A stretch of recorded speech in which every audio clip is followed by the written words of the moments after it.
வண்டி வண்டியா வந்துச்ச feelings feelings என்ன ஃபீலிங்ஸ்? வண்டி வண்டியா ஃபீலிங்ஸா?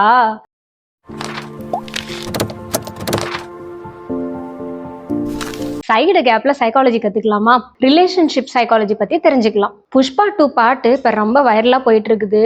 வண்டி வண்டியா ஃபீலிங்ஸ் வருதாமா. அதுவும் இங்க பார்த்தா அங்க பார்த்தா இப்படி பண்ணா அப்படி பண்ணா எல்லாம் ஃபீலிங்ஸா வருது அப்படின்னாலும் முக்கியமா எப்ப உண்மையான இந்த ஃபீலிங்ஸ் வரும் தெரியுங்களா? பையனுக்கும் பொண்ணுக்கும் இடையில ட்ரஸ்ட் எப்ப ஸ்ட்ராங் ஆகுதோ அப்பதான் உண்மையான ஃபீலிங்ஸ் வரும். பசங்க ரொம்ப நாளா கல்யாணம் பண்ணாம இருக்கிறதுக்கு என்ன காரணம்னு போய் கேட்டா எனக்கு ஏத்த பொண்ணு வரணும், மெச்சூர்டான கேர்ள் வேணும் அப்படின்னு ஆசைப்படுவாங்கல்ல. அந்த மெச்சூர்டான கேர்ள் மெச்சூரிட்டி அப்படிங்கிறது எப்போ வரும்? மெச்சூர்டான பொண்ணுங்க எப்படி எல்லாம் பிஹேவ் பண்ணுவாங்கன்னு உங்களுக்கு தெரியுங்களா? ஃபர்ஸ்ட் ட்ரஸ்ட்டை பில்ட் பண்ணுவாங்க, அன்பாவும் ஆதரவாவும் இருப்பாங்க, பொசசிவ்ன்ற பேர்ல டார்ச்சர் பண்ண மாட்டாங்க. முக்கியமா அந்த பையனோட மனசை நல்லா புரிஞ்சு வச்சுப்பாங்க. என்ன ரியாலிட்டிக்கு தேவையோ, அதாவது அன்எக்ஸ்பெக்டட் ட்ரீம் வேர்ல்ட கிரிஞ்சு மாதிரி இல்லாம ரியாலிட்டிக்கு ரியல் லைஃப்ல என்ன தேவையோ தேவைக்கேத்த மாதிரி தான் அவங்களோட அன்பையும் பாசத்தையும் வெளிக்காட்டுவாங்க. ஒரு குடும்பத்தை சூப்பரா ரன் பண்ணணும்னா ஃபினான்ஸ் ரொம்ப முக்கியம் தானே. இந்த ஃபினான்ஸ்ல அன்வான்ட் செலவெல்லாம் பண்ணாம சிக்கனமாவும் தேவைக்கேத்த மாதிரி மட்டும்தான் செலவு பண்ணுவாங்க. இது எல்லாம் சேர்த்து பவர் பேக்கா கிடைக்கிறது தான் இந்த மெச்சூர்ட் கேர்ள். அந்த மெச்சூர்ட் கேர்ளுக்காக தான் நிறைய பசங்க இன்னும் கல்யாணம் பண்ணாம வெயிட் பண்ணிட்டு இருக்காங்க. ஓகே, ஸோ இப்போ அந்த ட்ரஸ்ட்டை எப்படி பில்ட் பண்றது, ட்ரஸ்ட் பில்டிங்னா என்னன்னு தெரிஞ்சுக்கலாமா? இதுக்கு பெஸ்ட் எக்ஸாம்பிள் அண்ட் இல்லஸ்ட்ரேஷன் நம்ம குழந்தை பருவம் தான். சைக்காலஜில எரிக்சன் தியரின்னு ஒண்ணு இருக்கு. நம்ம எல்லாருமே கடந்து வந்த பருவம் குழந்தை பருவம். ஒரு குழந்தை பருவம் அப்படின்னு சொன்னாலே ஒரு குழந்தை தாய் கிட்ட ஏன் அவ்வளோ அட்டாச்மெண்டா இருக்கும் தெரியுங்களா? ஒரே காரணம் தான், இந்த பாசம், ஒரு அன்பு, பிணைப்பு, இது எல்லாமே உருவாகிறதுக்கும் ஒரே காரணம் தான் குழந்தையோட தேவை. குழந்தைக்கு என்ன தேவையா இருக்க போகுது? பசி, பால். ஸோ அந்த குழந்தை பசி எடுக்கும் போது அழுகும் போது தாய் அரவணைச்சிட்டு பால் கொடுக்கும் போதோ இல்ல அந்த குழந்தைய பாத்துக்கிற கேர் கிவர் ஒரு அரவணைப்பை கொடுக்கும் போது செக்யூரான ஒரு ஃபீல் வருது இல்ல, பேம்பரிங் ஃபீல் வருது இல்ல, அதுதான் முதல் ட்ரஸ்ட், முதல் நம்பிக்கை. நம்ம அம்மா இருக்காங்க, அப்பா இருக்காங்க, நம்ம கூட இருக்கிறாங்க அப்படின்னு சொல்லி ஒவ்வொரு ரிலேட்டிவா அந்த குழந்தை முகத்தை ஐடென்டிஃபை பண்ண தெரியும். அதே மாதிரி அவங்களுக்கு ஃபேமிலி மெம்பர்ஸ் யாரு, மற்றவங்க யாரு அப்படின்றத ஈஸியா குழந்தை ஐடென்டிஃபை பண்ணிடுது இல்லையா? ஒரு குழந்தை ஸ்டேஜ்லயே இவ்வளோ விவரமா இருக்கிறோம்.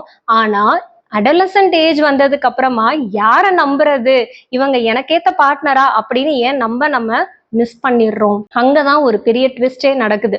ஏன்னா கண்மூடித்தனமா நம்ம மேல காட்டுற அன்பும் பாசமும் இது எல்லாமே உண்மைதான் அப்படின்னு சொல்லிட்டு நம்ம நம்பி ஒருத்தர்கிட்ட ஏமாறுற வழி, அது பெரிய வழிதான். அது இதே இது ஒரு குழந்தை அழுதுட்டு இருக்கும் போது அந்த கேர் கிவர் அவங்கள கண்டுக்காம குழந்தைக்கு தேவையான டைம்ல குழந்தையோட தேவையை பூர்த்தி செய்யாம அதட்டுறதோ இல்ல அடிக்கிறதோ, குழந்தைய வந்துட்டு கண்ட்ரோல் பண்றதோ அவாய்டன்ட் அட்டாச்மெண்ட்னு சொல்லுவாங்க. அதாவது அந்த குழந்தைக்கு என்ன தேவையோ அதை கொடுக்காம இன்செக்யூரா அந்த குழந்தைய வளர்க்குறது. அப்போ இந்த மாதிரியான ஒரு சைல்ட்ஹுட் டேஸ்ல வளர்ந்த குழந்தைக்கு அவங்க அடலசன்ட் ஏஜ் ஆனதுக்கு அப்புறமா, டீனேஜ் ஆனதுக்கு அப்புறமா கூட யார் மேலேயும் நம்பிக்கை வராது. எங்க நான் ஆசைப்பட்டது எனக்கு கிடைக்காதோ, நான் சின்ன வயசுல இருந்து நான் ஏங்கிட்டு இருக்கிற விஷயம் எனக்கு கிடைக்கல, என் லைஃப்ல லைஃப் பார்ட்னர் மட்டும் எனக்கு ஆசைப்பட்ட மாதிரி கிடைச்சிருவாங்களா அப்படின்னு சொல்லிட்டு அவங்களுக்கு அவங்க மேலேயே ஒரு சந்தேகமும் கிரியேட் ஆகும், யாரையும் நம்பவும் மாட்டாங்க. இந்த மாதிரி இருக்கிறது தான் அவாய்டன்ஸ் ஸ்டைல், இல்லைன்னா இன்செக்யூர் ஸ்டைல்னு சொல்லலாம். ஸோ இன்செக்யூர்ல வளர்ந்தவங்களுக்கு நீங்க என்னதான் லவ்வ கொட்டி கொட்டி உண்மையா இருந்தாலுமே அவங்க யாரையுமே நம்ப மாட்டாங்க. இன்னும் ஒரு சில பேரண்ட்ஸ் என்ன பண்ணுவாங்க தெரியுங்களா? அவங்க நல்ல மூட்ல இருந்தா குழந்தைக்கு அழுத உடனே பேம்பர் பண்ணுவாங்க, குழந்தைக்கு என்ன தேவைன்றது எல்லாமே பூர்த்தி செய்வாங்க. ஆனா அவங்க ஹஸ்பண்டோட சண்டை போட்டுட்டாங்கன்னா போதும், இல்ல ரிலேட்டிவோட ஏதாவது பிரச்சனைனா போதும், எல்லா டென்ஷனையும் எல்லா ப்ரெஷரையும் அந்த குழந்தை மேலதான் காட்டுவாங்க. ஏன்னா குழந்தைக்கு பேச தெரியாது, குழந்தைக்கு வந்துட்டு கோவப்பட தெரியாது, ஈகோ காட்ட தெரியாது. குழந்தைன்றது அவங்க நம்ம என்ன ஃபீலிங்ஸ் அவங்களுக்கு கொடுக்குறோமோ அந்த ஃபீலிங்ஸை அக்செப்ட் பண்ணிக்கிறோம் அப்படின்னு நினைச்சிட்டு குழந்தை மேலேயே துணிச்சிருவாங்க, குழந்தைய போட்டு அடிக்கிறது. ஸோ அந்த குழந்தைக்கு ஒரு கன்ஃபியூஸ்டு ஸ்டேட் வந்துடும் இல்லையா? என்னடா என்னைய பண்ண போறீங்க, நான் வந்து அழுதா எனக்கு பால் கிடைக்கும்னு நினைச்சேன். ஆனா நான் அழுதா எனக்கு அடி கிடைக்குமா இல்ல உத கிடைக்குமா எனக்கு என்னதான் கிடைக்க போகுதுன்னு ஒரு கன்ஃபியூஸ்டு ஸ்டேட்லயே இருக்கும் பாத்தீங்களா? அந்த மாதிரி ஒரு குழந்தை பருவத்துல இருந்து வளர்ந்தவங்களுக்கு அடலசன்ட் ஏஜ்ல ஒரு ஆங்ஷியஸ் அட்டாச்மெண்ட் தான் வரும். இந்த மாதிரி எல்லாம் இல்லாம உங்க குழந்தைய குலசாமியா நினைச்சு பாருங்களேன். அந்த குழந்தைக்கு வீடுதான் உலகம், அம்மா அப்பா தான் வந்து தெய்வம் அப்படிங்கிற மாதிரி ஒரு ரொம்ப கம்ஃபர்டபிள் ஜோன்ல வளரும்ல. ஏன்னா அன்னையும் பிதாவும் முன்னறி தெய்வம் தானே சொல்லியிருக்காங்க. சோ இந்த மாதிரி ஒரு கன்ஃபியூஸ்டு ஸ்டேட்ல வளர்ந்த குழந்தைங்கலாம் அவங்க அடலசன்ட் ஏஜ் டீனேஜ்ல வரும்போது அவங்க லைஃப் பார்ட்னரை சூஸ் பண்ணும் போதும் சரி, சூஸ் பண்ணதுக்கு அப்புறமாவும் சரி, ஒரு ஆங்ஷியஸ்லயே தான் இருப்பாங்க. இதுதான் ஆங்ஷியஸ் அட்டாச்மெண்ட் ஸ்டைல். அவங்க நம்பவும் முடியாது, நம்பாம இருக்கவும் முடியாது. அதுதானே பிரச்சனையேவும்.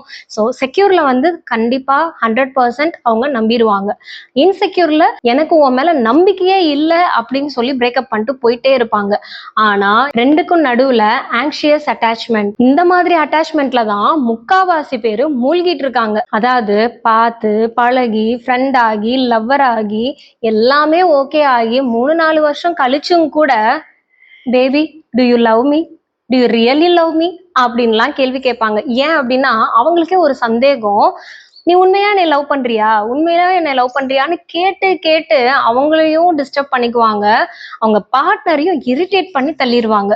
ஸோ இப்படி இருக்கிற ரிலேஷன்ஷிப் ரொம்ப டேஞ்சர். Next, disorganised attachment. இந்த அட்டாச்மெண்ட் ஸ்டைல்ல ஈவன் குழந்தை பருவமா இருக்கட்டும், இல்ல அடலசன்ட் ஸ்டேஜா இருக்கட்டும், இல்ல அவங்க லைஃப் ஃபுல்லாவே வந்து கோஸ்டிங் ரிலேஷன்ஷிப் மாதிரி தான் இருக்கும். அதாவது அவங்க எப்போ வந்துட்டு நல்லவங்களா இருப்பாங்க, எப்ப கெட்டவங்களா மாறுவாங்க, எப்ப சந்தேகப்படுவாங்க, எப்ப வம்பு இழுப்பாங்க அப்படிங்கிறது அவங்களுக்கும் புரியாது, கூட இருக்கிறவங்களுக்கும் புரியாது. இவ்வளோ அட்டாச்மெண்ட் ஸ்டைல்ஸ் எல்லாம் நம்ம தெரிஞ்சுட்டோம் இல்லையா? ஒரு நம்பிக்கையை பில்ட் பண்றதுக்கு சரி இந்த மாதிரி எல்லாம் என்கிட்ட பிரச்சனைகள் இருக்கு, அது எப்படி ஓவர் கம் பண்றது, சரி பண்றது அப்படிங்கிறது நிறைய பேரோட மைண்ட்ல ஓடிக்கிட்டே தான் இருக்கும். ஸோ இதுக்கு பெஸ்ட் என்ன தெரியுங்களா? CBT, cognitive behaviour therapy. அதாவது நம்மளோட எண்ணங்கள், தாட். ஸோ ஹஸ்பண்ட் அண்ட் ஒய்ஃப்கோ இல்ல பார்ட்னர்ஸ்க்கு இடையில கேர்ள் ஃப்ரெண்ட் பாய் ஃப்ரெண்ட் இருக்காங்க, அவங்களுக்கு இடையில சின்ன சின்ன மிஸ்டேக்ஸ் வருது, இல்லைன்னா ஒரு மிஸ் அண்டர்ஸ்டாண்டிங்குள்ள போறாங்க, ரெண்டு பேருக்குமே நம்பிக்கை சார்ந்த பிரச்சனைகள் வருது. ஏன்னா இப்ப இருக்கிற காலத்துல பாத்தீங்கன்னா இந்த பெஸ்டீஸா இருக்கட்டும், இல்ல பெஸ்ட் ஃப்ரெண்டு கூட இருக்க ரிலேட்டிவ்ஸ், இந்த மாதிரி எல்லாம் கூட அந்த ரிலேஷன்ஷிப்பை ஸ்பாயில் பண்றதுக்கும் டைவர்ட் பண்ணி விடுறதுக்கும் நிறைய சதித்திட்டங்கள்லாம் நடந்துட்டு தான் இருக்கும்.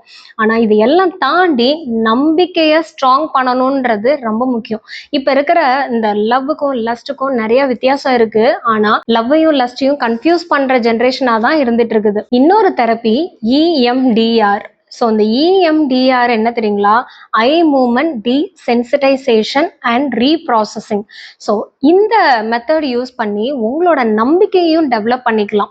ரீசெண்டா சிம்புவும் நயன்தாராவும் ரிலேஷன்ஷிப்ல இருக்கும்போது பிரேக்கப்க்கு அப்புறமா அவங்க ரெண்டு பேருக்குள்ள வந்துட்டு ஒரு மிஸ் அண்டர்ஸ்டாண்டிங், ஒரு மிஸ்ட்ரஸ்ட் தான் வந்துட்டு அவங்களோட பிரேக்கப்க்கு முக்கியமான காரணமா இருந்தது. ஏன்னா அவங்க ரெண்டு பேருக்குமே ஒரு நம்பிக்கை சார்ந்த இஷ்யூஸ் தான் அதிகமா வந்தது.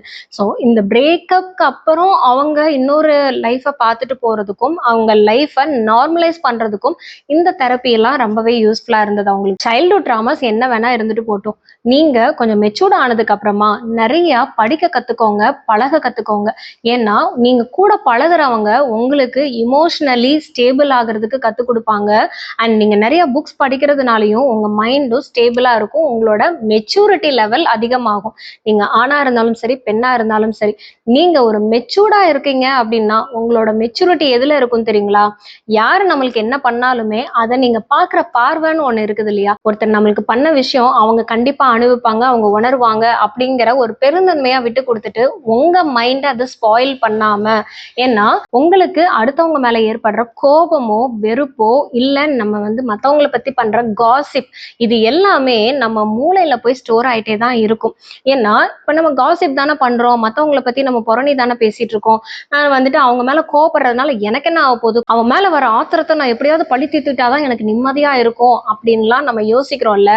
அவங்களுக்கு நீங்க யாரு மேல கோவப்படுறீங்க, யாரு மேல பொறாமைப்படுறீங்க, யார பத்தி அதிகமா யோசிக்கிறீங்களோ அவங்களுக்கு ஒரு பிரச்சனையும் கிடையாது. ஒண்ணுமே ஆக போறது இல்ல.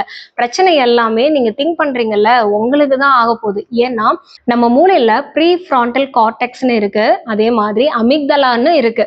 ஸோ அந்த அமிக்தலா தான் எமோஷனல் ஏகாம்பரம். நீங்க என்னதான் நீங்க ஃபீல் பண்ணாலும், அது அழுகையா இருக்கட்டும், இல்ல சந்தோஷமா இருக்கட்டும், துக்கமா இருக்கட்டும், என்னவா இருக்கட்டுமே, அந்த இமோஷன்ஸ் எல்லாமே அமிக்தலானால தான் உங்களுக்கு அதை ரியலைஸ் பண்ண முடியுது, ஃபீல் பண்ண முடியுது. அதே மாதிரி இந்த ப்ரீ ஃப்ரான்டல் கார்டெக்ஸ் இருக்கு இல்லைங்களா, இது நீங்க வந்துட்டு ஒரு நல்ல விஷயத்த நீங்க எந்த அளவுக்கு அப்சர்வ் பண்றீங்களோ அதுக்கேத்த மாதிரி தான் அது என்லார்ஜ் ஆகும், ஆக்டிவேட் ஆகும்.